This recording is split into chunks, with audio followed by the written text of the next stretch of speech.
We finally started digging into the belly of the beast on our project Risky Business, the 85 Porsche 928 I'm standing in front of. Stay tuned as we take you through all the components we've taken off to get to the timing belt and water pump for the major service.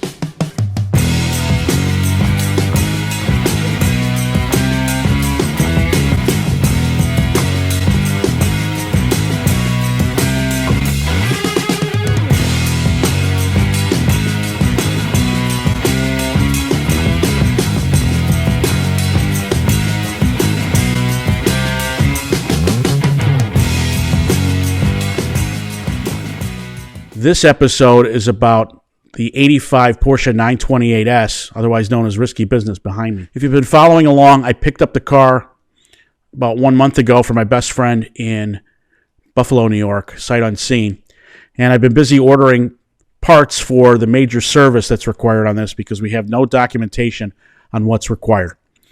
So part of that major service is the timing belt and the water pump.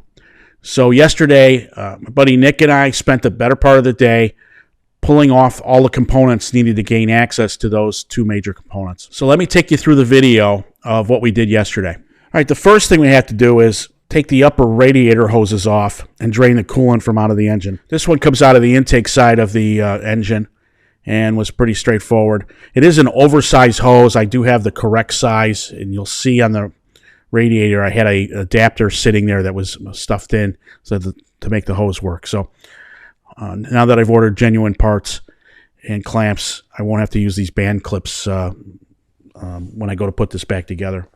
All right, so as you can imagine, on the engine side of it, the heat cycles quite a bit more, and the hose was just would not come off after I took the clamp off. So I'm not going to reuse the hose. I have a brand new replacement, correct size. So I just cut out this one and just put a slit in it to get it off. And there it came off. All right, moving on. There's a number of hoses in the way, a heater hose and some other electrical lines that I need to get moved away. So there's a crossbar on the engine, and I just used good old-fashioned zip ties to take all of those wires and relied on that cross brace to hold everything up and out of the way while we'll be busy working on the components for the engine. That is the tension sensor I'm taking out right now, and when I went to pull it apart, unfortunately the terminal was rusty, and I actually separated it from the diode there, so I've got to look at putting that back together. Making a mental note of that diode that's separated for the tension light, the timing belt tension light. Unfortunately, I was out of large zip ties, so you'll see me daisy chaining two zip ties together here to tie up the various hoses to get them out of the way. I kept this at a normal pace here, so you can see that the belts are still on there's 4 belts on the front of the engine. That is the driver's side passenger cover. Now here, I just decided, since I'm going to replace all the belts, why waste time? And I just cut the belts out, as I'm going to take the components off and do everything. Here, it's imperative to set the engine at 45 degrees, and that orange ring on the crank bolt or the crank pulleys is where you set that, and I'll zoom in here in a second. So just using my breaker bar, the 27 millimeter socket, rotated it around to get the engine to the 45 degree mark so that it's in the proper position to lock down the flywheel. And there it is. Took a couple passes to get it because I did leave the spark plugs in. So you do deal with a little bit of compression. But now that it's in the correct spot as marked in the service manual, there you see it, 45. We could move on to locking the flywheel down. Now, since this is an automatic transmission car, this blocking plate that I'm taking out on a manual transmission car, this would be the location for the clutch slave cylinder, the hydraulic slave cylinder. Since an automatic doesn't need that, I'm taking this blocking plate off, and in its place will temporarily go a flywheel lock tool that fits in, and literally you bolt that in. Now I will show you something here So this is the size of the bolts that go into that plate I was just showing. And so while it works great for that thin plate, when you go to put in the flywheel block-off tool, they're not thick enough and the threads can't grab. So went to a local supply store and they had the correct bolts in a 25 millimeter size, and that longer length was just right to make up for the difference. Didn't know that going in, but after looking at Ren List afterwards, a couple people had recommended doing that, so I felt better that we had done the right thing. So here you see the flywheel lock going in. Try to show it. There's the teeth on it. Fits right into the flywheel there. Nothing fancy. You just have to tighten it up. Is a wrench. Okay, so that is a 1-inch drive breaker bar from my friends at Harbor Freight. And this is what you need. This was highly recommended from the folks at 928 GT. If you want to get the 27 millimeter bolt off the crank. So now that the engine's in the correct position and locked down with that flywheel lock, you need to remove the bolt. So let's take you through that. Okay. So now I'm putting that on, getting that into position. So you see all the pulleys and the harmonic balancer. And I just come over to the side of the car. The engine's locked, remember now.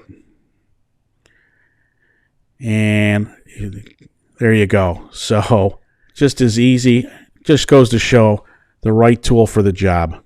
Yeah, right. That was worth every fucking penny. So that from there, it was just a matter of changing the socket out to the ratchet, and it was worth every penny. Okay, and that's simply it. Showing that is a one-way washer on there.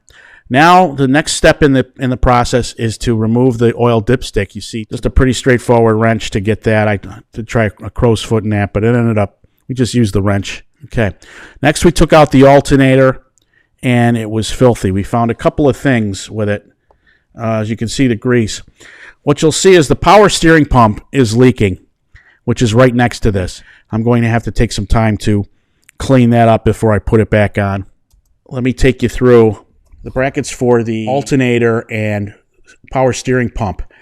Porsche, in their infinite wisdom, they use a variety of different sizes. So I like to use old corrugate and try to lay them out in the orientation of where they go back in. And it's critical on these components as well as the water pump, because believe it or not, the water pump actually uses different size bolts when we get into that in a future issue. So a little tip if you haven't done that before. There again, we're just slowly taking that out, and that's how we got the alternator and the power steering pump out. And you can see the grime that's underneath there that we're slowly going to get rid of. All right, here's a sped up shot of us taking the timing covers off, and again using the corrugate method to put the bolts in the right spots, because those middle ones there where I'm spinning right now, those are longer than the top ones that go right into the flange. And of course, everything's interference in this engine, so Nick ended up having to take the coil out of that bank of cylinders in order to get the access to that cover off. And we've loosened the bolts out of the bottom cover, and here I am slowly wrestling my way to get the cover off around the harmonic balancer. All right, so the timing belt, we were surprised to see in the great condition it's in. So the good news is the timing belt had been replaced at some point. So the fact that this is on a 121,000 mile engine made me feel better about that. However, knowing that, so all of the experts on these engines say you should change the timing belt regardless of mileage every 5 years. Now I have peace of mind that I know the engine did see some sort of maintenance along the way, and we're good. So this will provide you with a nice close-up. There you see the timing belt and all the grime behind it. And let me pause right here. So it's very hard to get the lighting, but you see that fresh oil. That cog is the oil pump driven also off the timing belt. And apparently the O-ring where that mates into the block has failed and is letting oil leak. And that's the mess we've got. From all we could tell, that's the source of the oil there.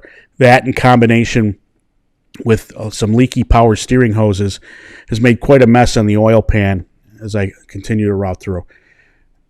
Definitely that seems to be the source. Moving across the harmonic balancer. Now that assembly there is the tensioner for the timing belt.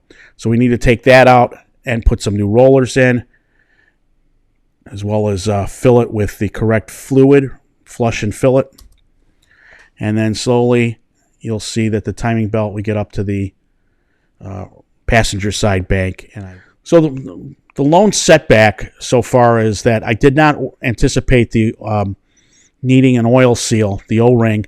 And so I'm waiting to hear back from my local Porsche dealer to see how quickly I can get those seals and how long we'll have to wait for that. In the interim, we're going to move forward with rebuilding the tensioner that you see, as well as the water pump. We plan to do that tomorrow, and I should be able to provide a next video on Friday. So things are moving along. Appreciate you tuning in. If you enjoyed this video, please like and by all means subscribe so that you know when I put updates up. And if you haven't checked it out yet, by all means, please check out our main website, guyswithrides.com. We put up a variety of content 6 days a week on the site. Everything from classifieds I find on Craigslist based on one of our 6 daily themes to our reserve parking features where fellow enthusiasts have decided to put their car up for sale in the community. So again, thanks for watching. Stay safe, and we'll see you soon. Thank you.